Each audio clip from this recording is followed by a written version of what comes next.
भगवान बुद्ध कंपटीशन में आप सबका स्वागत है। मैं रामचरण कुशवाहा, खरेला, महुआ डिस्ट्रिक्ट से यूपीएससी का सब्जेक्ट पढ़ाता हूं। आज देखते हैं यूपीएससी का 2019 का ये पार्ट, जो यूपीएससी का 2019 का प्रीलिम पेपर हुआ था। जीएस का पहला पेपर हुआ था, जो इसके बाद सीसेट होता है। तो पहला पेपर जीएस का हम सॉल्व कर रहे हैं, सामान्य अध्ययन का। पहला क्वेश्चन क्या कहता है, इसके पहले एक वीडियो में अपलोड कर चुका हूं। अगर ये मेरा वीडियो आपको पसंद आए तो उसे लाइक करें, शेयर करें, कमेंट करें और मेरे चैनल को सब्सक्राइब करें। प्यारे साथियों और मेरे छात्रों, देखते हैं पहला क्वेश्चन क्या है। भारत की पंचवर्षीय योजना के संदर्भ में निम्नलिखित में से कौन सा कथन सही है? क्या कहता है, कौन सा कथन सही है? पहला कथन कहता है, दूसरी पंचवर्षीय योजना से बुनियादी तथा पूंजीगत वस्तु उद्योगों के प्रतिस्पर्धा की दिशा में निश्चयात्मक जोर दिया गया है। क्या दिया गया है? जो द्वितीय पंचवर्षीय योजना है वो बुनियादी और पूंजीगत और वस्तु उद्योगों के प्रतिपादन की दिशा में निश्चयात्मक जोर दिया गया है। ठीक। दूसरा कथन कहता है, चौथी पंचवर्षीय योजना में संपत्ति तथा आर्थिक शक्ति के बढ़ते संकेंद्रण की पूर्व प्रवृत्ति के सुधार का उद्देश्य अपनाया गया। क्या? जो चौथी पंचवर्षीय योजना है संपत्ति और आर्थिक स्थिति के लिए। इसके बाद तीसरी कहता है, पांचवी पंचवर्षीय योजना में पहली बार अब क्या है, पहली बार वित्तीय क्षेत्र को योजना के अभिन्न अंग के रूप में शामिल किया गया है। क्या ये कथन सत्य समझ में आ रहा है आपको?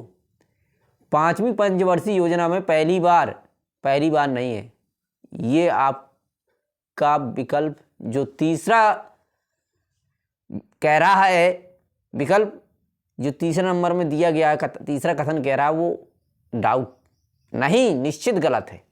निश्चित तीसरा गलत है। तो अब जिसमें तीसरा लिखा हुआ वो अपने आप गलत हो गए। सी और डी अपने आप गलत हैं। अब क्या बचा आपका? पहला आपका सही है, दूसरा आपका सही है, आपका विकल्प बचा ए विकल्प में कहता है केवल 1 और 2। क्यों? जो दूसरी पंचवर्षीय योजनाएं थी वो बुनियादी पूंजीगत वस्तुओं के लिए इसमें जोर दिया गया था, और चौथी पंचवर्षीय में संपत्ति और आर्थिक शक्ति को बढ़ाने के लिए जोर दिया गया था, सुधार के लिए। ये दोनों विकल्प 1 और 2 जिसमें लिखा है वही सही है। अगर ये मेरा वीडियो आपको पसंद आए तो उसे लाइक करें, शेयर करें, कमेंट करें, मेरे चैनल को सब्सक्राइब करें। अगला नंबर देखते हैं। अगला क्वेश्चन कहता है कि भारत के संविधान के संदर्भ में निम्नलिखित कथनों पर विचार कीजिए। क्या विचार करना है, देखते हैं। पहला कहता है, किसी भी केंद्रीय विधि को संवैधानिक रूप से अवैध घोषित करने की किसी भी उच्च न्यायालय की अधिकारिता नहीं होगी। दूसरा कथन कहता है, भारत के संविधान के किसी भी संशोधन पर भारत के उच्चतम न्यायालय द्वारा प्रश्न नहीं उठाया जा सकता है। ये भी कथन गलत है, दूसरा भी गलत है। और पहला में कहता, किसी भी केंद्रीय विधि को संवैधानिक रूप से अवैध घोषित करने की किसी भी उच्च न्यायालय की अधिकारिता नहीं होगी। ये भी गलत है। जब पहला और दूसरा गलत है तो अब आपका विकल्प आया है केवल 1 सही, केवल 2 सही। सी नंबर कहता है 1 और 2 दोनों सही। डी नंबर कहेगा कि ना तो 1 सही ना 2 सही। तो आपका डी नंबर आपका विकल्प हो जाएगा, ना तो 1 सही है ना 2 सही है, ना 1 सही है ना 2 सही है। अगला क्वेश्चन देखते हैं। अगर ये मेरा वीडियो आपको पसंद आए तो उसे लाइक करें और शेयर करें और मेरे चैनल को सब्सक्राइब करें। देखते हैं। क्योंकि यूपीएससी में इसी प्रकार के ही क्वेश्चन पूछे जाते हैं। किसी किताब में इस प्रकार से क्वेश्चन नहीं मिलेंगे कि आपको सेम टू सेम जैसे वनडे एग्जाम में पूछे जाते हैं। इस प्रकार से पूछे जाएं। हाँ, अगर आपको उसका बेस एनसीईआरटी बेस आपको मालूम है तो वो आप वह प्रश्न का आंसर आप तुरंत निकाल सकते हैं। अगला क्वेश्चन कहता है निम्नलिखित में से विचार कीजिए। क्या विचार करना है?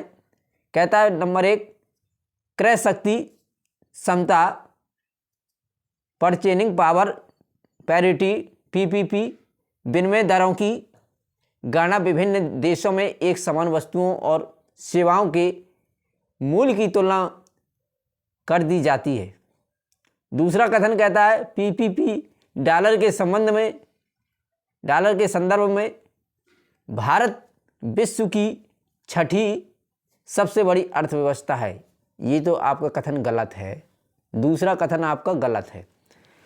पहला कथन कह रहा कि क्रय शक्ति क्षमता है, पीपीपी कहता है कि ये विनिमय दरों की गणना विभिन्न देशों में एक समान वस्तुओं और सेवाओं के मूल्यों की तुलना पर की जाती है। ठीक, जो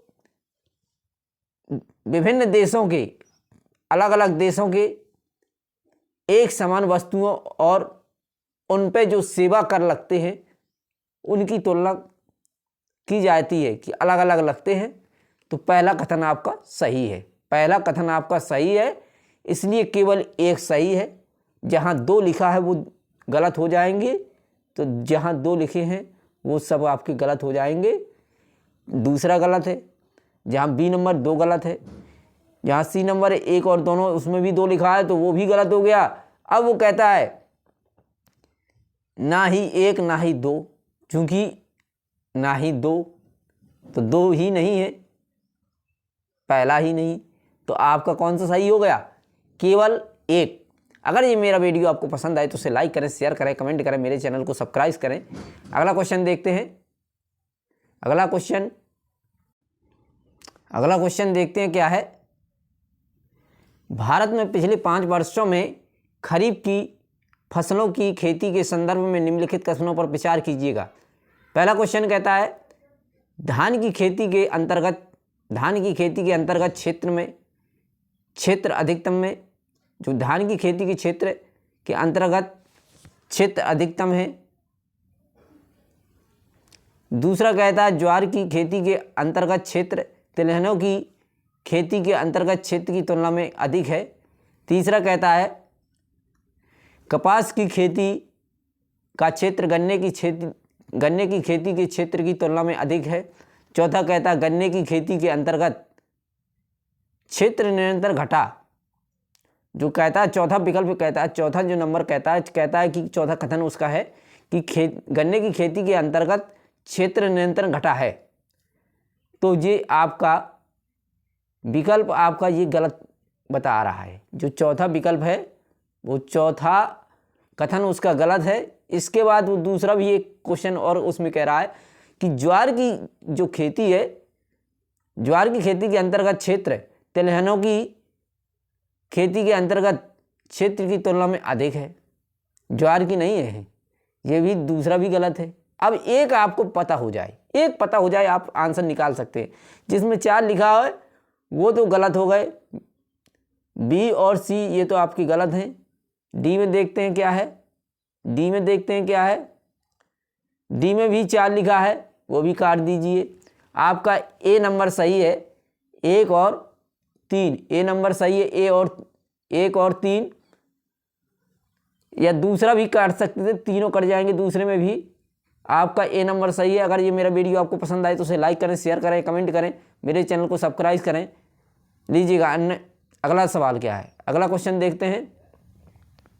अगला क्वेश्चन भारत द्वारा आयातित कृषि जिन्सों में पिछले 5 वर्षों में निम्नलिखित में से किस एक का मूल्य के आधार पर अधिकतम आयात रहा।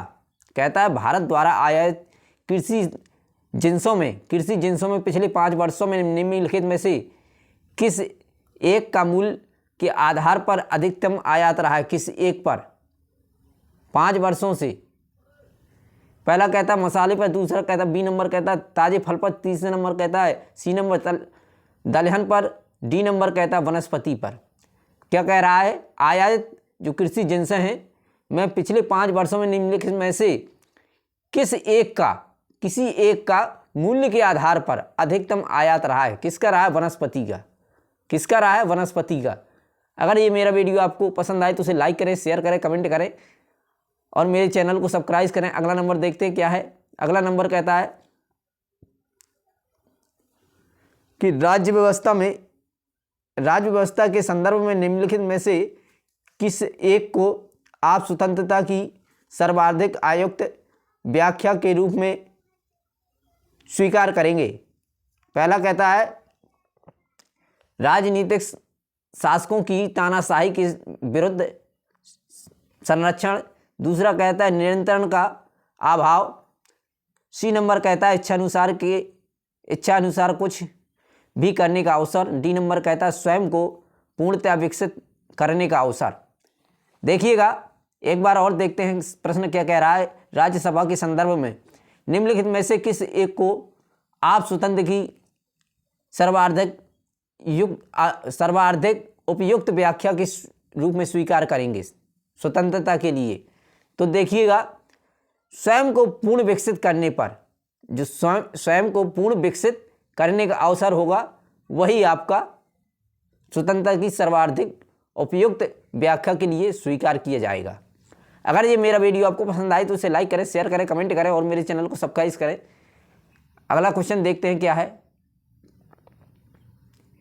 भारतीय रुपये की गिरावट रोकने के लिए निम्नलिखित में से कौन सा एक सरकार या भारतीय रिजर्व बैंक के द्वारा किए जाने वाला सर्वाधिक संभावित उपाय नहीं है। जो कह रहा है भारतीय रुपया की गिरावट रोकने के लिए निम्नलिखित में से भारतीय सरकार या रिजर्व बैंक के द्वारा किए जाने वाला सर्वाधिक संभावित उपाय नहीं है। गैर जरूरी वस्तुओं के आयात पर नियंत्रण और निर्यात को प्रोत्साहन, दूसरा कहता बी नंबर में कहता है भारतीय उधारकर्ताओं को रूप मूल वर्ग के मसाला ब्रांड जारी करने हेतु प्रोत्साहित करना, सी नंबर में कहता है विदेशी वाणिज्यिक उधारी से सर्वाधिक दशाओं को आसान बनाना। डी नंबर देखिए क्या है, देखते हैं डी नंबर में क्या कह रहा है। डी नंबर कह रहा है एक प्रसरणशील मौद्रिक नीति का अनुसरण करना। एक प्रसरणशील मौद्रिक नीति का अनुसरण करना। क्वेश्चन क्या कह रहा था देख लीजिए अभी एक बार और। भारतीय रुपये की जो गिरावट के लिए भारतीय रिजर्व बैंक या सरकार सर्वाधिक आय नहीं है, संभावित उपाय नहीं है कोई भी। क्या है देखते हैं, गैर जरूरी वस्तुओं के आयात पर नियंत्रण या निर्यात को प्रोत्साहन करना। भारतीय बी नंबर में कहता है भारतीय उधारकर्ताओं को रुपये मूल वर्ग के मसाला ब्रांड जारी करने हेतु प्रोत्साहन करना, या विदेशी वाणिज्यों को, तीसरी नंबर में कहता है विदेशी वाणिज्यिक उधारी से संबंधित दशाओं को आसान बनाना। डी नंबर कहता है कि एक प्रसरणशील मौद्रिक नीति का अनुसरण करना। तो क्या आएगा, एक प्रसरणशील मौद्रिक नीति का अनुसरण करना। अगर ये मेरा वीडियो आपको पसंद आए तो उसे लाइक करें, शेयर करें, कमेंट करें और मेरे चैनल को सब्सक्राइब करें। अगला क्वेश्चन देखते हैं क्या है। अगला क्वेश्चन देखते हैं क्या है।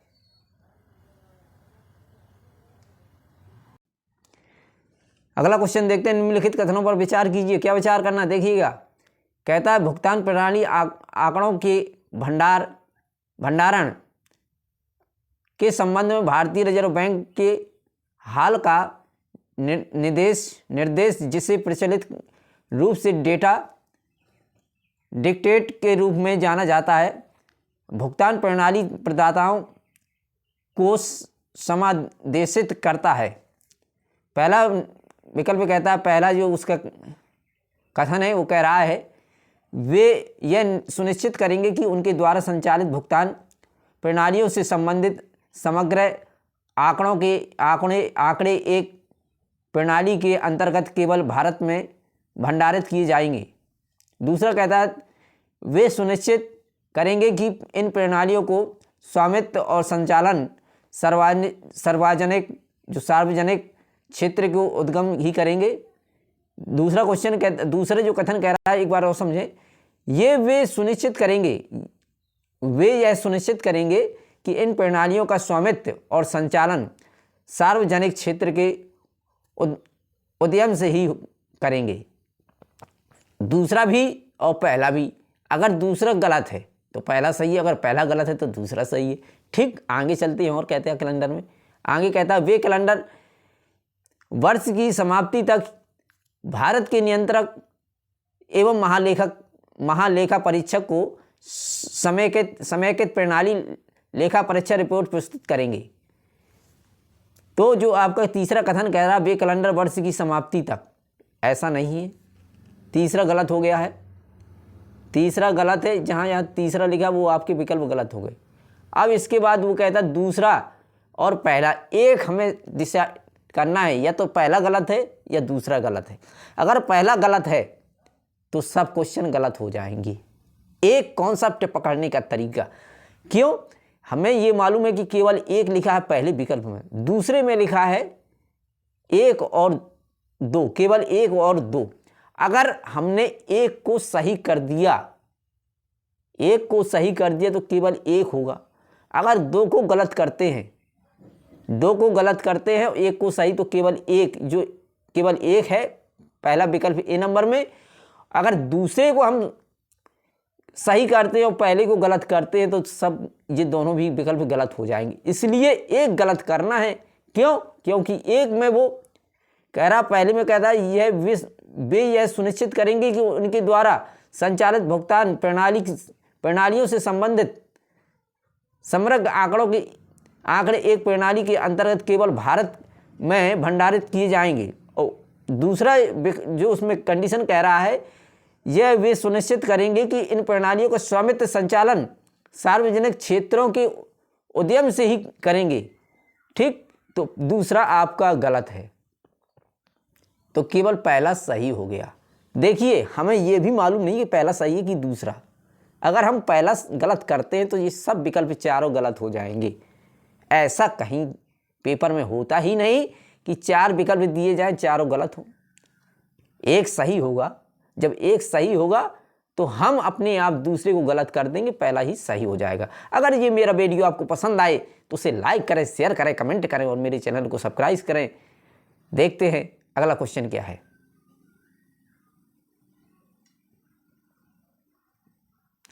अगला क्वेश्चन देखते हैं क्या है। निम्नलिखित में से किसने अपने नागरिकों के टन संरक्षण, डेटा प्रोटेक्शन और प्राइवेसी के सामान्य दत्त संरक्षण विनियमन जनरल डेटा प्रोटेक्शन रेगुलेशन नामक एक कानून अप्रैल 201 अपनाया? क्या अपनाया? कानून 201 अप्रैल में अपनाया और उसका 25 मई 2018 से कार्यान्वयन शुरू किया गया। कहने का उसका आशय ये है कि अपने नागरिकों के टन संरक्षण और प्राइवेसी के सामान्य दत्त संरक्षण विनियमन नामक एक कानून अप्रैल 201 नहीं होगा, चूंकि यह 2001 हो, ठीक है, जो भी लिखा है, और उसको 25 मई 2018 से कार्यान्वयन शुरू किया गया। नंबर 1 कहता है ऑस्ट्रेलिया, नंबर बी कहता है कनाडा, नंबर सी कहता है यूरोपीय संघ, यूरोपियन यूनियन, डी नंबर कहता है संयुक्त राज्य अमेरिका। संयुक्त राज्य अमेरिका आंसर आएगा डी नंबर, संयुक्त राज्य अमेरिका। अगर ये मेरा वीडियो आपको पसंद आए तो उसे लाइक करें, शेयर करें, कमेंट करें, मेरे चैनल को सब्सक्राइब करें और अपने दोस्तों में शेयर करें। अगला क्वेश्चन देखते हैं। हाल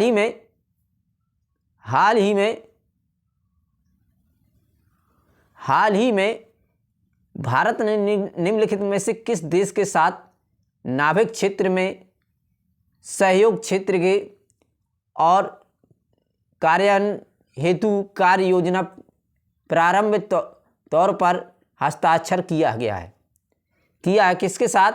जापान, रूस, यूनाइटेड किंगडम, संयुक्त राज्य अमेरिका, किसके साथ? पहले वीडियो को रोकें, फिर इसके बाद विचार करें, फिर इसके बाद आंसर कमेंट करें। तो देखते हैं क्या है। हाल ही में भारत ने निम्नलिखित में से किस देश के साथ नाभिकीय क्षेत्र के में सहयोग और कार्य करने की जो योजना बनाई है किसके साथ की है? रूस के साथ। किसके साथ? रूस के साथ। अगला क्वेश्चन देखते हैं।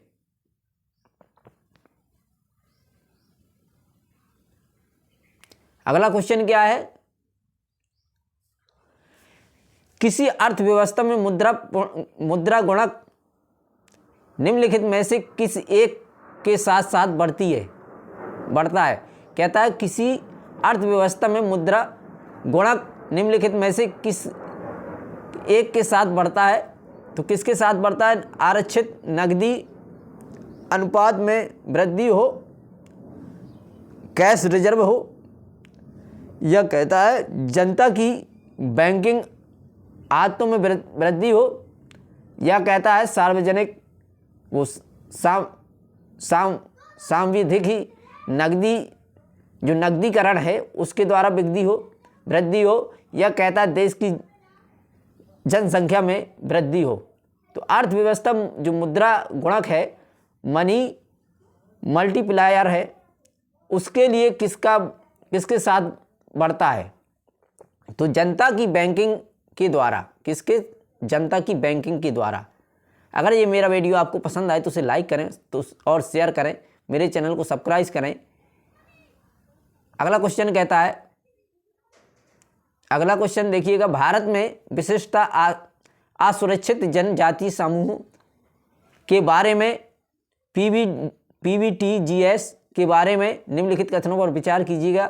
नंबर 1, पहला कथन कहता है PVTGS देश के 18 राज्यों तथा एक संघ राज्य क्षेत्र में निवेश करते हैं। दूसरा कथन कहता है स्थिर या कम होती जनसंख्या PVTG स्थिति के निर्धारण के मापदंडों में से एक है। अगला कथन है, अगला कथन क्या कहता है? देश में अब तक 95 PVTGS आधिकारिक रूप से अधिसूचित हैं। चौथा कथन कहता है PVTGS की सूची में इरूलाल और कोंडा रेड्डी जनजाति शामिल की गई हैं। निम्नलिखित कथनों में से कौन सा सही है? पहला कथन कहता है केवल 1, 2, 3। बी नंबर कहता है 2, 3, 4। सी नंबर कहता है 1, 2, 4। डी नंबर कहता है 1, 3, 4। देखिएगा, अब इसमें से अगर हम ये पकड़ लें कौन सा गलत है, या हम ये समझें कि कौन सा गलत हो सकता है और एक विकल्प बचे। देखिएगा, एक बार और पढ़ें। देश में अब तक 95 जरूरी नहीं है। 95 जरूरी नहीं है, क्योंकि वो सुनिश्चित नहीं करता है। जब 95 जरूरी नहीं है, तीसरा आपका गलत हो गया।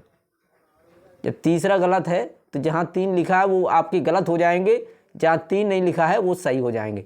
3 यहाँ लिखा है ये गलत है, यहाँ भी लिखा है ये गलत है। आपका सी नंबर। अगर ये मेरा वीडियो आपको पसंद आए तो उसे लाइक करें, शेयर करें, कमेंट करें और मेरे चैनल को सब्सक्राइब करें। अगला क्वेश्चन देखते हैं। भारत के संविधान के संदर्भ में सामान्य विधियों में अंतर्विष्ट प्रतिषेध अथवा निबंधन अथवा उपबंधन अनुच्छेद 142 के अधीन संवैधानिक 142 के अधीन संवैधानिक शक्तियों पर प्रतिषेध अथवा निबंधन की तरह कार्य नहीं कर सकते। पहला कहता है, पहला जो कथन है उसका, भारत के निर्वाचन आयोग द्वारा अपनी कथनों का निर्वहन करते समय लिए गए को न्यायालय में चुनौती नहीं दी जा सकती है। न्यायालय में चुनौती नहीं दी जा सकती है। पहला कथन कहता है भारत के निर्वाचन आयोग द्वारा अपने कर्तव्यों का निर्वहन करते समय निर्णयों को न्यायालय में चुनौती नहीं दी जा सकती है। दूसरा कथन कहता है भारत का उच्चतम न्यायालय अपनी शक्तियों के प्रयोग में संसद द्वारा निर्मित विधियों से बाध्य नहीं होता। सी नंबर कहता है देश में गंभीर संकट की स्थिति में भारत का राष्ट्रपति मंडल के परामर्श के बिना आपात घोषित कर सकता है। डी नंबर कहता है कुछ मामलों में राज्य विधानमंडल संघ विधानमंडल की सहमति के बिना विधि निर्मित नहीं कर सकती है।